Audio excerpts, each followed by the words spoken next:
जरा पण अंदाजा नव्हता की असं पण बर्थडे सेलिब्रेट केलं जाईल। भाज्या? बर्थडेच्या दिवशी भाज्या? त्याचा काय संबंध? संबंध आहे, पण तो तुम्हाला पुढे कळेल। तर आम्ही गेलो होतो समर्थ आश्रमात, जिथे वृद्ध माणसांची काळजी घेतली जाते। मला तिथे आशीर्वादाच्या नव्या रूपाचा अनुभव घेता आला। पडायचं नाही, पडू नका तुम्ही, माझ्या मैत्रिणीसारख्या आम्ही नाला सुपारावरून हो।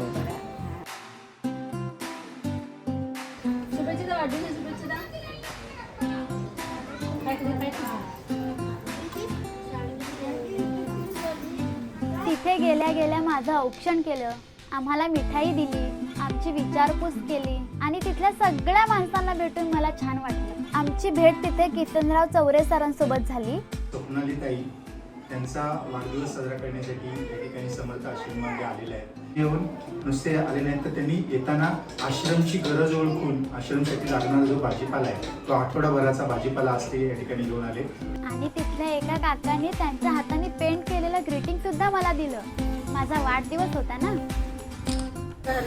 आम्हाला अँटी करप्शन मध्ये 91 मध्ये होतो।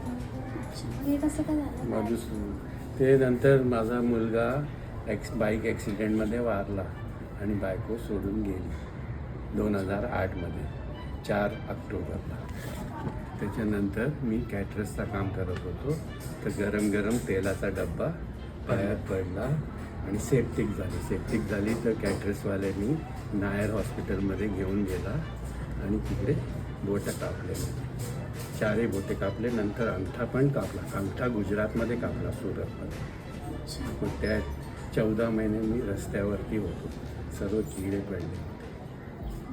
जेवण काय नाही, 9 दिवसामध्ये एक वडापाव भेटला। नंतर एक तो सोशल वर्कर आला, तो गुजरातमध्ये घेऊन गेला। आणि हो, हा व्हिडिओ फक्त दिखाव्यासाठी नाहीये, जेणेकरून तुम्ही पण तुमच्या वाढदिवसानिमित्त वृद्धाश्रमात जाल आणि त्या वृद्ध माणसांना मदत कराल, पैशांची, खाण्यापिण्याची। मी कॅप्शनमध्ये त्यांचा नंबर देते, तुम्ही त्यांना हवी ती मदत करू शकता। माझ्या अहो दळवींचं हे सरप्राईज मला मनापासून आवडलं।